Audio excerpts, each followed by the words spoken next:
सम्मानित साथियों,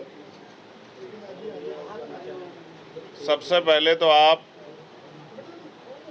बहुत सामान्य से निमंत्रण पे यहाँ आए, मैं आपका आभार प्रकट करता हूँ। हालांकि ये भी सच है, मैं चाह रहा था इस बात को बाद में कहूँ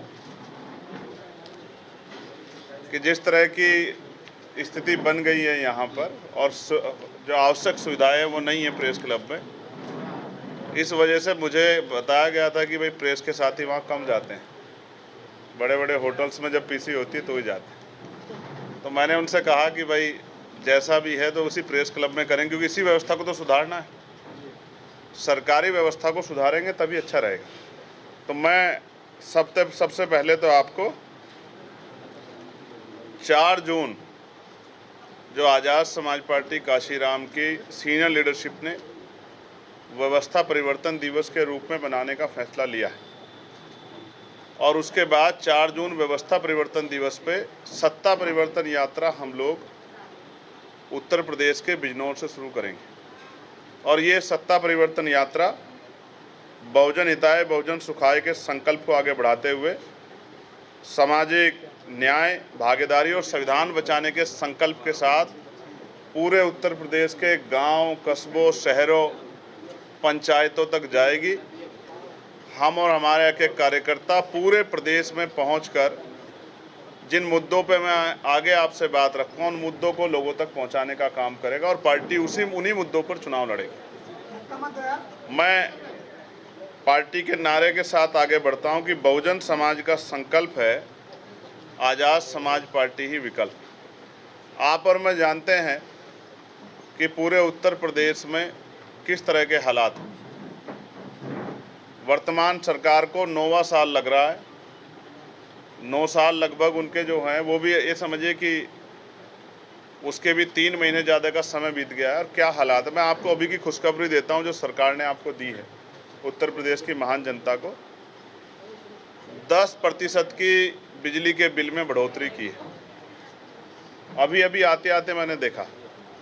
आप सबको बधाई, उत्तर प्रदेश सरकार ने आपको तोहफा दिया है पूरे प्रदेश की जनता को 10% बिजली के रेट में बढ़ोतरी का, और वो भी तब जब बिजली कटौती चरम पर है और लोग रात भर जाके किसी तरह से समय पास कर रहे हैं। ऐसे समय में बिजली कटौती की मार और ये 10% अतिरिक्त भार लोगों की जेब काटने का बड़ा अच्छा इंतजाम किया है। इसके लिए मुख्यमंत्री जी का धन्यवाद। 4 जून, क्योंकि 4 जून इसलिए महत्वपूर्ण है, पिछले लोकसभा का जब रिजल्ट आया 2024 का, तो 4 जून को ही आज़ाद समाज पार्टी काशीराम का पहला संसदीय सदस्य नगीना से जीता। पार्टी ने फैसला लिया है कि इस दिन को हम लोग उत्सव की तरह मनाएंगे और पूरे प्रदेश और देश में जहाँ जहाँ हमारे, दुनिया में भी जहाँ हमारे आंदोलन जुड़े हुए लोग रहते हैं, वो सब लोग इसको उत्सव के रूप में स्वीकार करेंगे और अपने परिवार के साथ खूब मिठाई और तमाम तरह के जो है संकल्पों के जो आगे बढ़ने के लिए ज़रूरी है, उन संकल्पों के साथ इस कार्रवाई को आगे बढ़ाने के लिए 2027 की तैयारियों में कमर कसेंगे। पार्टी का ये मानना है कि ये केवल एक राजनीतिक यात्रा नहीं है, जो सत्ता परिवर्तन यात्रा हम लोग शुरू कर रहे हैं वो संविधान बचाने के लिए, सामाजिक न्याय स्थापित करने के लिए, बहुजन समाज की भागीदारी सुनिश्चित करने के लिए, दलित, पिछड़े, आदिवासी, मुसलमान, सिख, ईसाई, बौद्ध, किसान, मजदूर, युवा, महिला एवं वंचित वर्गों को एकजुट करने के उद्देश्य से ये यात्रा हम लोग शुरू कर रहे हैं। और जैसा मैंने आपको बताया, बहुजन समाज का संकल्प है, आज़ाद समाज पार्टी विकल्प है, सत्ता परिवर्तन अब की बार, बहुजन समाज होगा हुक्मरान। इस संदेश के साथ ये यात्रा आगे बढ़ेगी जो तमाम पहलुओं को छुएगी, चाहे वो बेरोजगारी हो, चाहे वो भेदभाव हो, चाहे उपेक्षा हो, चाहे राजनीतिक हिस्सेदारी हो, सारे पहलुओं को ये यात्रा छुएगी। शुरुआत नगीना बिजनौर से, और प्रमुख मांगों में जो महत्वपूर्ण कुछ मांगे हम लोगों ने तय की है या जो हमने संकल्प किए हैं जिनको मैं आगे बढ़ाना, सारे तो नहीं पढ़ सकता, लेकिन एक पीड़ादायक जो आज का कष्ट है उसको यहाँ उससे शुरुआत करूँगा। आप जानते हैं अंबेडकर महासभा विधानसभा के सामने 91 में बाबा साहब डॉक्टर भीमराव अंबेडकर जो संविधान निर्माता हैं, महिलाओं के मुक्तिदाता हैं, भारत रत्न से सम्मानित हैं, उनकी अस्थि कलश स्थापित किए गए थे डॉक्टर सविता अंबेडकर जी द्वारा। एक बार पहले भी प्रयास हुआ था, 20 में दोबारा प्रयास किया जा रहा है कि उस स्थान को बदलने की कोशिश की जा रही है। मैं बहुत जिम्मेदारी से ये कह रहा हूँ, उत्तर प्रदेश का एक नागरिक होने के नाते भी, क्या सरकार को सबकी भावनाओं का सम्मान नहीं करना चाहिए? पहले उस स्थल का महत्व क्या है? पहला ये कि बाबा साहब डॉक्टर भीमराव अंबेडकर जी की अस्थि कलश वहाँ है, एक बात। उस अस्थि कलश में बाबा साहब की अस्थियाँ रखी हुई हैं, बहुत महत्वपूर्ण है। उसके बाद भारत के पूर्व न्यायाधीश, हमारे सर्वोच्च न्यायालय के मुख्य न्यायाधीश, भारत के पूर्व प्रधानमंत्री, पूर्व राष्ट्रपति, पूर्व राज्यपाल, वर्तमान के प्रधानमंत्री, सब ने वहाँ जाके उस ऐतिहासिक स्थल पर श्रद्धांजलि अर्पित की है।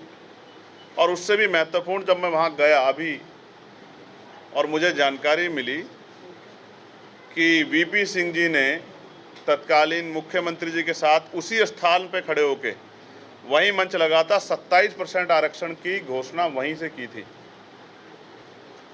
पिछड़े वर्ग के लोगों को संवैधानिक 27% आरक्षण मंडल कमीशन की सिफारिश से लागू करने की जो घोषणा थी वो उसी स्थल से की गई थी। ये तो हम दलित पिछड़े वर्गों के लिए शक्ति स्थल है, अधिकार स्थल है। यही नहीं, अर्जुन सिंह जी ने उच्च शिक्षा में पिछड़े वर्ग के लिए आरक्षण की व्यवस्था की घोषणा भी उसी स्थल से की थी।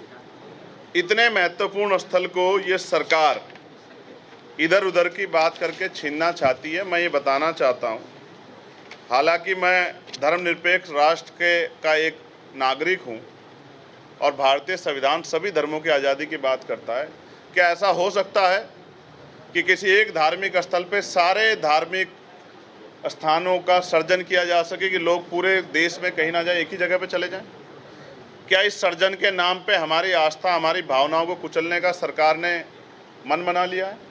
तो मैं भी ये बताना चाहता हूँ, अगर सरकार हमारे आस्था को कुचलने का मन बनाएगी तो हम अपने महापुरुषों के सम्मान स्वाभिमान की रक्षा के लिए इस सरकार से मुकाबला करने का मन भी बना चुके हैं। अगर उससे छेड़खानी की गई तो 2 अप्रैल जैसा आंदोलन पूरे प्रदेश और देश में हम लोग खड़ा करेंगे। ये बात की मैं जिम्मेदारी लेता हूँ और अपनी पार्टी की तरफ से ऐलान भी आपके सामने कर रहा हूँ। उसके बाद एक जो बहुत महत्वपूर्ण है, जो पीड़ा दे रहा है नौजवानों को, पेपर लीक। अभी नीट का पेपर लीक हुआ था। ये कैसी कानून व्यवस्था है जहाँ इतना महत्वपूर्ण पेपर लीक हो जाता है? और सब पेपर लीक नहीं होता है, नौजवानों के सपनों की हत्या होती है, उनके परिवारों के सपनों की हत्या होती है, उनके सशक्तिकरण की हत्या होती है, उनकी भावनाओं की हत्या होती है। अभी एसएससी जीडी के पेपर में क्या हुआ? कब तक गलती के नाम पे हम नौजवानों को भेंट चढ़ाते रहेंगे?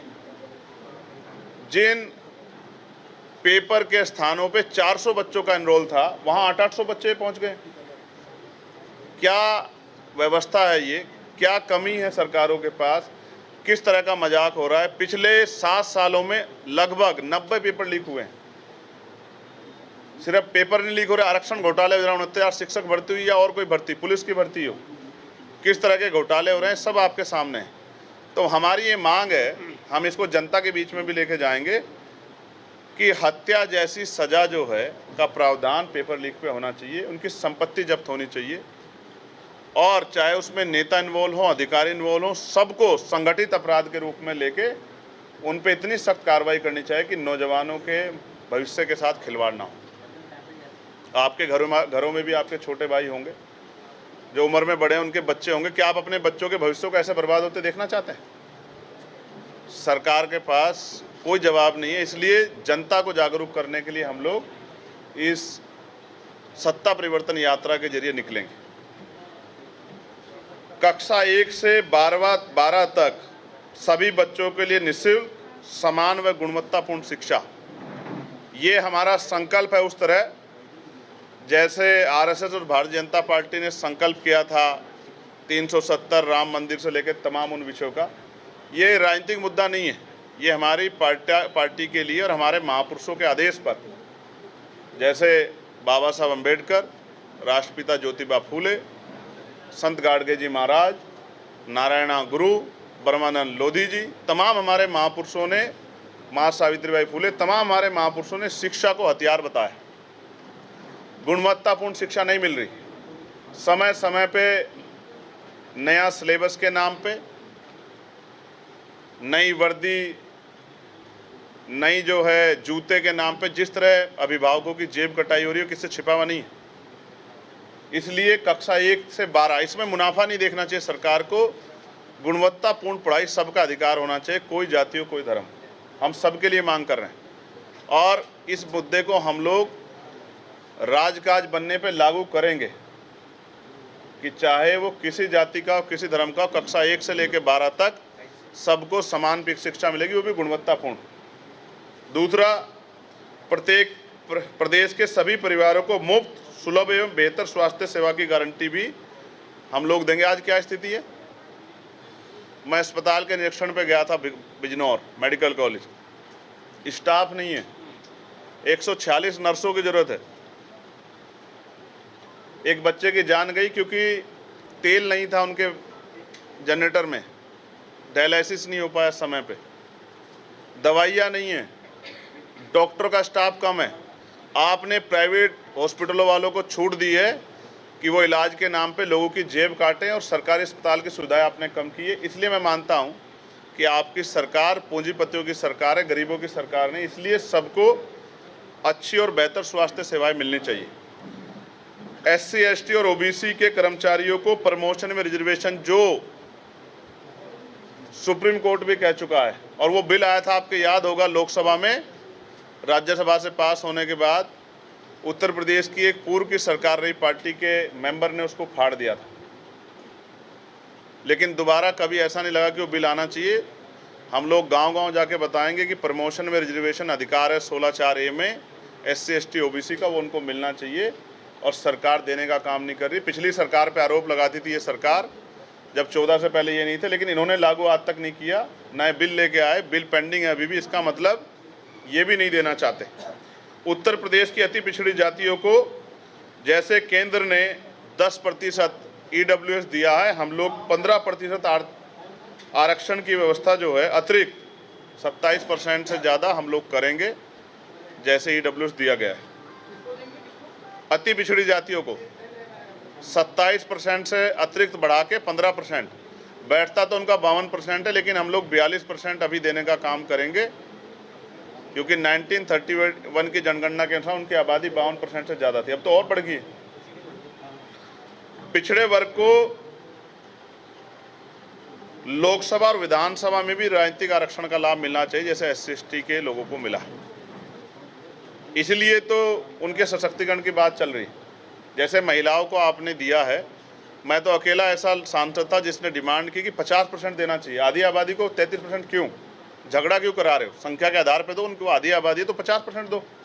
लेकिन सरकार के लोगों ने झूठ बोला कि ये महिला आरक्षण बिल का विरोध किया विपक्ष ने। सच ये है कि हम परिसीमन बिल का विरोध कर रहे हैं। महिला आरक्षण बिल तो पास हो चुका है 33% 2023 में। मैं तो मांग कर रहा था कि 50% देना चाहिए, उनमें अति पिछड़ी जातियों को, शेड्यूल कास्ट, शेड्यूल ट्राइब को, अन्य धार्मिक अल्पसंख्यक में मुसलमान को, जैन को, सिख को, सबको, महिलाओं को देना चाहिए। लेकिन सरकार के लोगों ने झूठ बोला। युवा बेरोजगारी और पेपर लीक का संकट मैं स्पष्ट फिर कर रहा हूं, पढ़ा लिखा नौजवान बेरोजगार घूम रहा, सुसाइड तक कर रहा है। वो कैसे कैसे अपने माता पिता से कर्ज, उनके माता पिता लेके, ज़मीन बेच के, घर गिरवी रख के उनको पढ़ाते हैं, लेकिन नौकरी कहाँ है, रोजगार कहाँ है? ना के बराबर नौकरी रोजगार है, और जितना सरकारी सिस्टम था उसको प्राइवेट कर दिया सरकारों ने। इसलिए मैं मानता हूँ कि बेरोजगार युवाओं को सुना जाना चाहिए, वरना तो जैसे 6-7 दिन में 20 मिलियन फॉलोवर वाली पार्टी बन जाती है।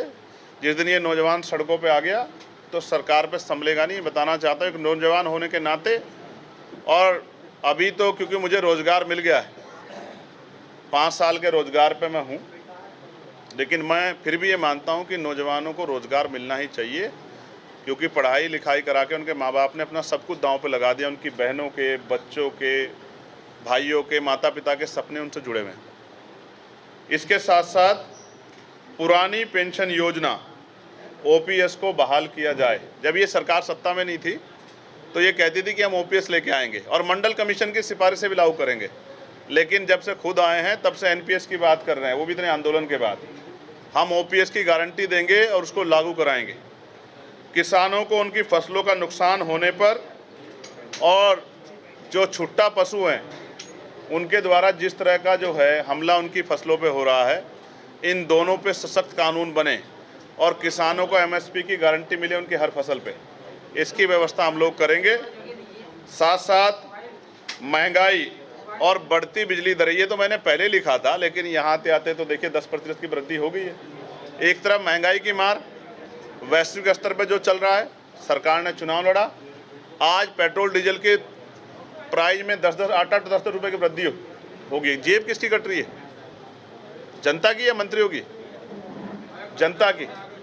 तो हम जनता के नुमाइंदे हैं। जनता के हितों की रक्षा के लिए मैं बहुत जिम्मेदार से कह रहा हूं कि महंगाई पे लगाम लगानी चाहिए और बिजली दरें कम करनी चाहिए। शिक्षण संस्थानों में पारदर्शिता और जो आरक्षण से लेके उनके अधिकार है उनका सर्जन होना बहुत आवश्यक है। कितना बैकलॉग भारी है अभी जो है खाली पड़ा हुआ है, सरकार क्यों नहीं बैकलॉग भर रही है? बैकलॉग भरेगा, नौजवानों को रोजगार मिलेगा। क्यों चुनाव के समय भर्ती आती हैं और कितने पेपरों के जो है कितनी भर्ती के नाम पे कितने ही लोग भ्रष्टाचार की भेंट चढ़ते हैं?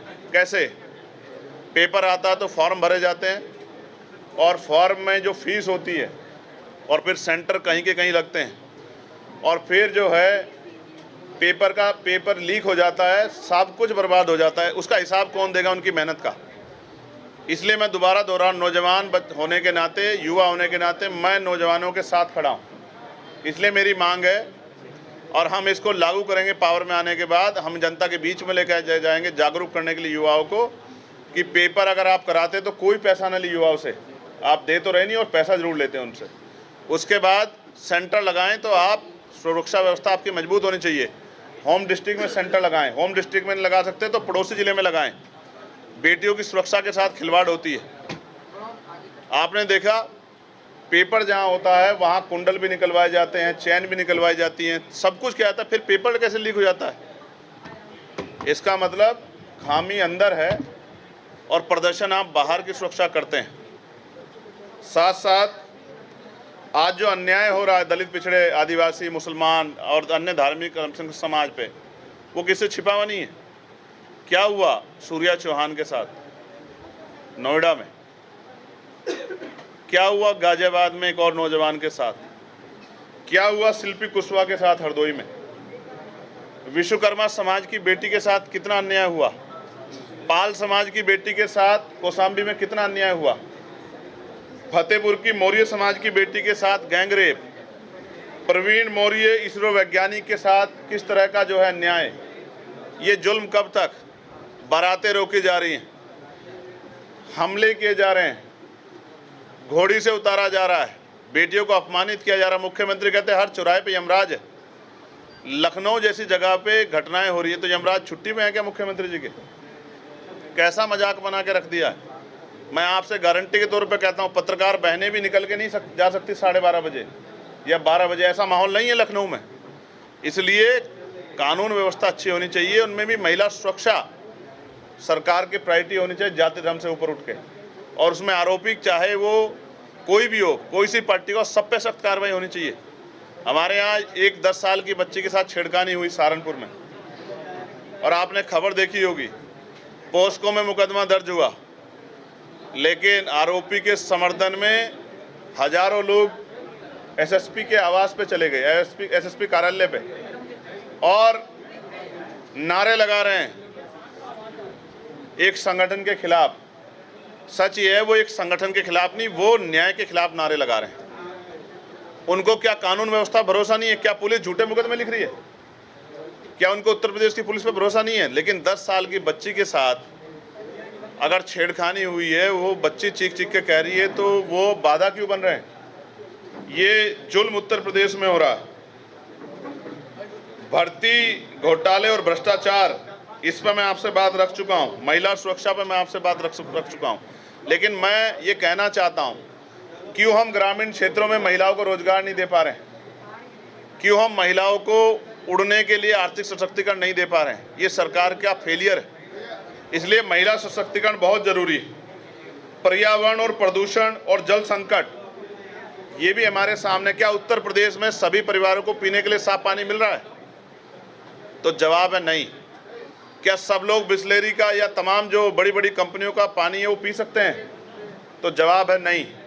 जिस प्रदेश में प्रति व्यक्ति आय इतनी कम हो, दूसरे प्रदेशों की अपेक्षा वहाँ किस तरह का जीवन लोग यापन कर रहे हैं, वो किससे छिपा हुआ नहीं। इसलिए इसके अतिरिक्त भी लगभग 32-33 ऐसे विषय हैं जिनको हमने अपने कैडर के द्वारा चिन्हित किया है और जिनको हम लोग जनता के बीच में लेके जाएंगे। और आप समझिए, बड़ी भयंकर गर्मी है, लेकिन तमिलनाडु के रिजल्ट के बाद हमारे कार्यकर्ताओं में बड़ा उत्साह है।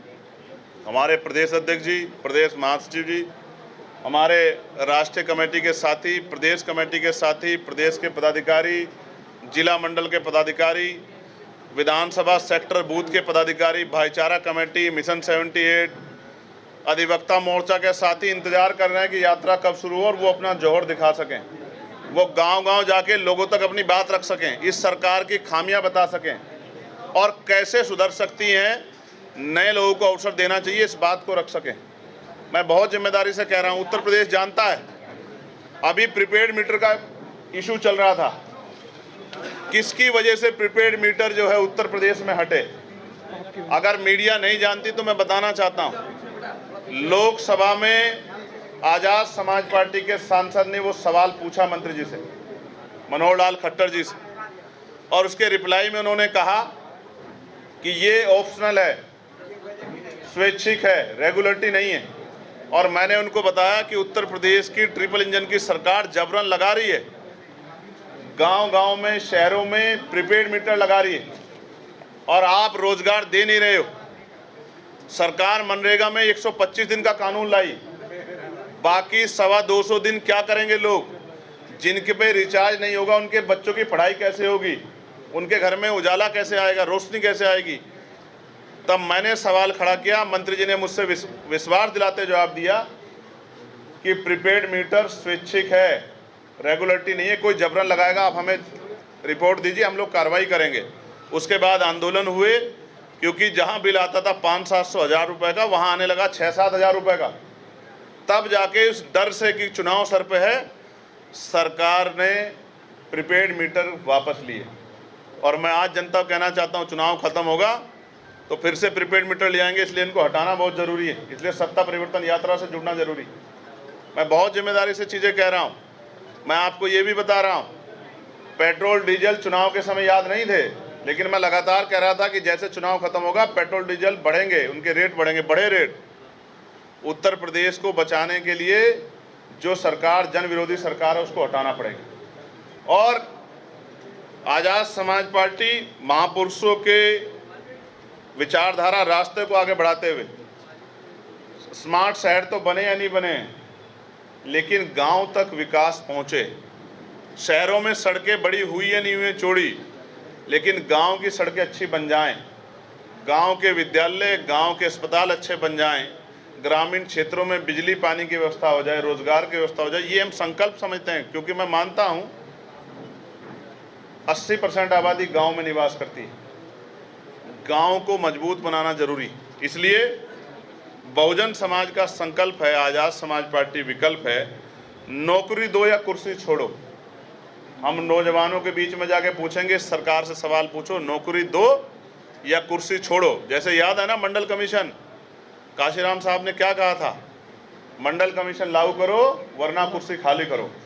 तो क्या तो कुर्सी छोड़ो या नौजवानों को रोजगार दो। युवा मांगे रोजगार, नहीं चाहिए भ्रष्टाचार।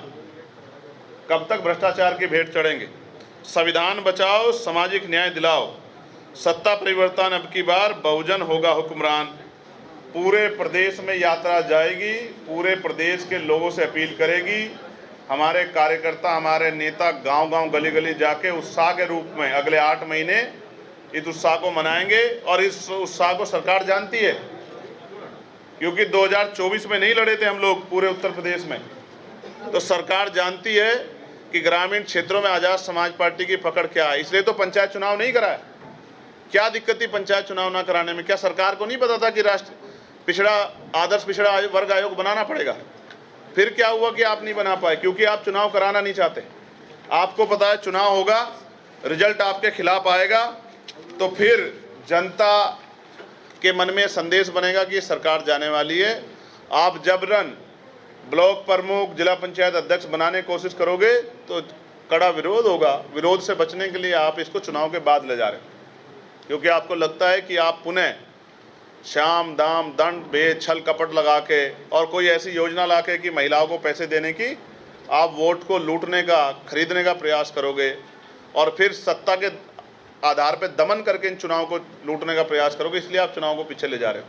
लेकिन आज़ाद समाज पार्टी ये होने नहीं देगी।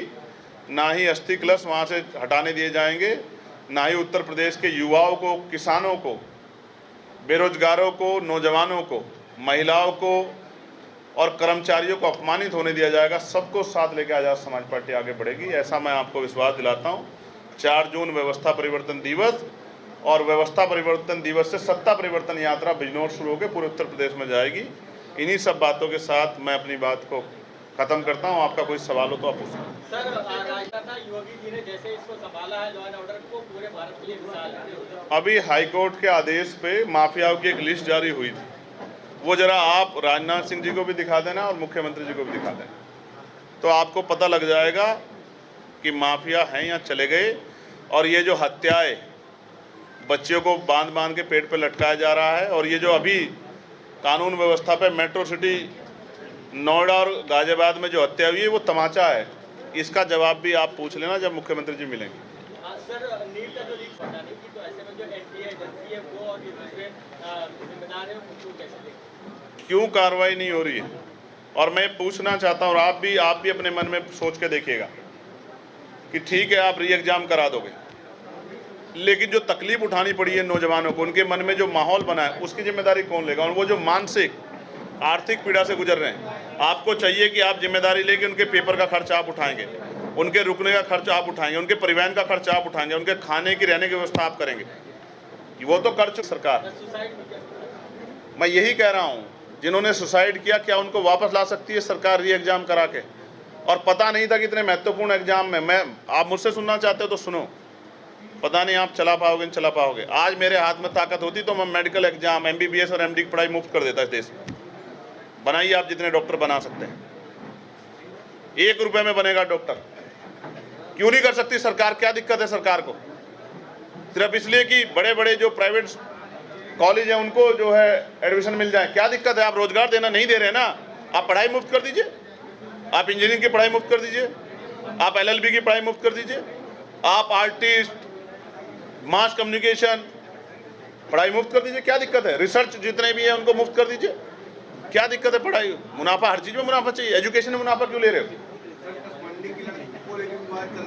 मामला कोर्ट में नहीं है तो सरकार को तय कर देना है। अगर कोर्ट में है तो न्यायपालिका तय करेगी। समाज को आपको साथ मिलेगा? नहीं, मैं फिर आपसे कह रहा हूं, मैं हर उस व्यक्ति के साथ जिसके साथ अन्याय हो रहा है। पारसी समाज के साथ कहीं अन्याय होगा तो मैं सबसे आगे खड़ा मिलूंगा, मैं आपको विश्वास दिलाऊंगा। नहीं हो पा रही है कि कहीं ना कहीं सरकार के लोग शामिल हैं उसमें। सरकार के लोग शामिल ना होते तो कार्रवाई हो जाती, विपक्ष का तो कोई हो जाता तो बुलडोजर जाता। आपको नहीं पता है? मुख्यमंत्री नाम पढ़ते हैं, धर्म बताते हैं, आपको नहीं देखा? आपने देखा? विधानसभा में बताते हैं वो। अगर कोई एक आरोपी हो जाता है तो स्पष्ट ये है कि कहीं ना कहीं सारे पेपर लीकों के तार, और राजस्थान से जो तार मिले नीट में, कौन सी पार्टी का कार्यकर्ता है या नेता है? भारतीय जनता पार्टी का।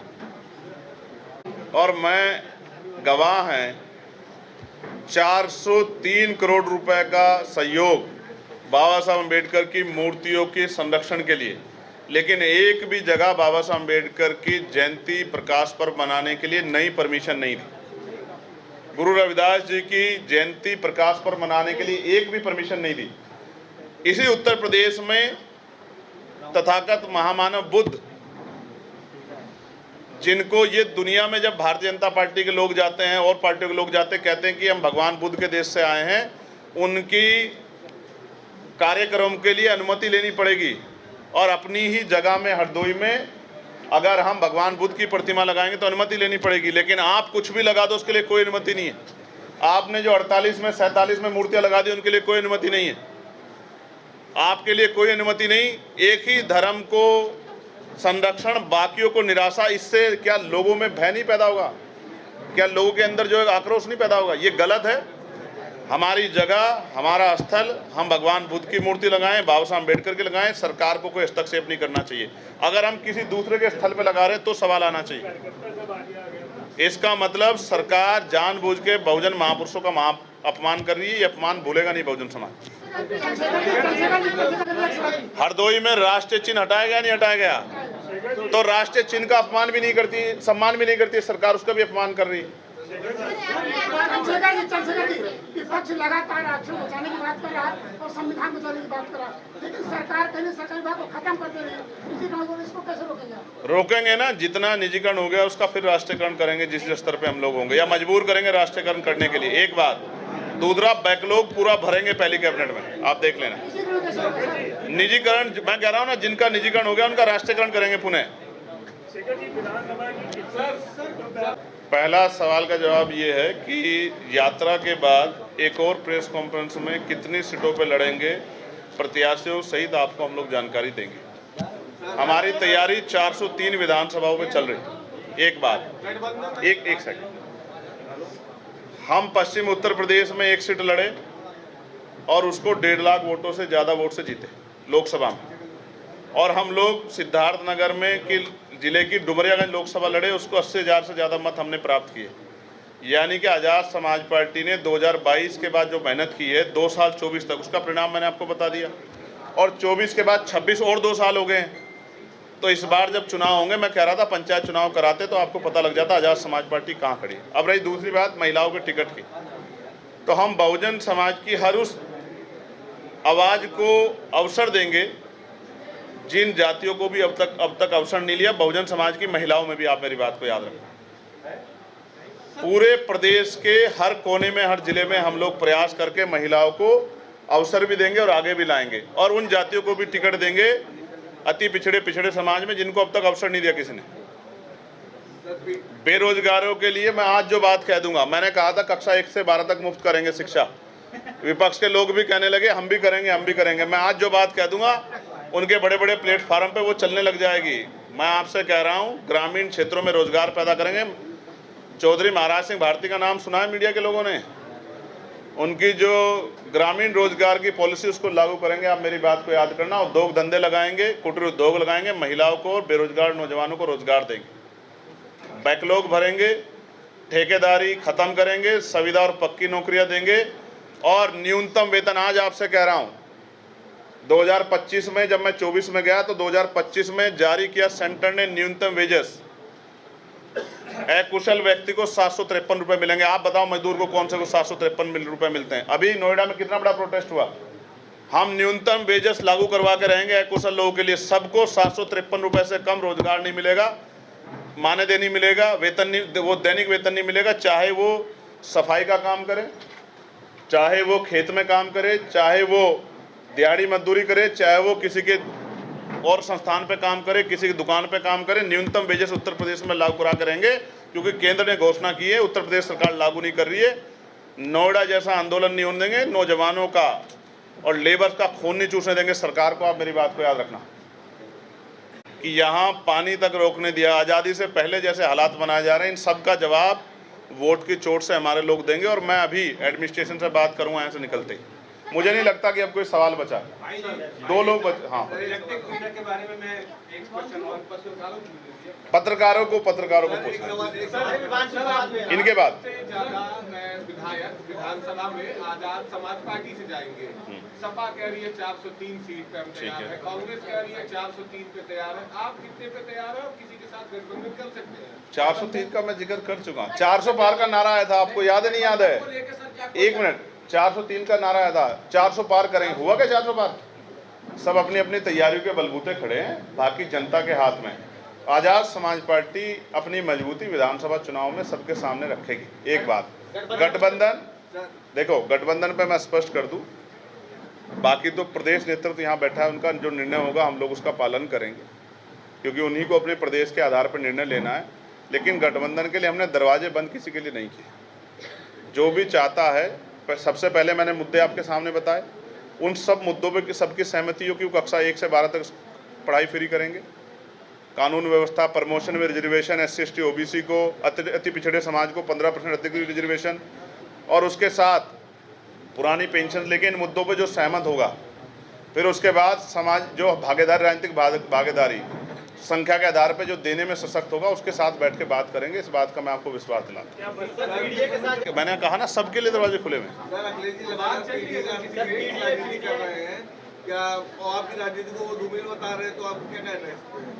भाई, मैं जो कहता हूं और मैं जो करता हूं, यानी कि कथनी और करनी को अगर हम तराजू रख के तोल लें तो हमें पता लग जाएगा। सर, रोडी जो उनकी नेता है, रोडी जहाज भी, वो लगातार आप बता रहे कि आपकी राजनीति खत्म कर देंगे, तो उनकी नेता का जवाब वही देंगे, मैं काहे को दूंगा भाई?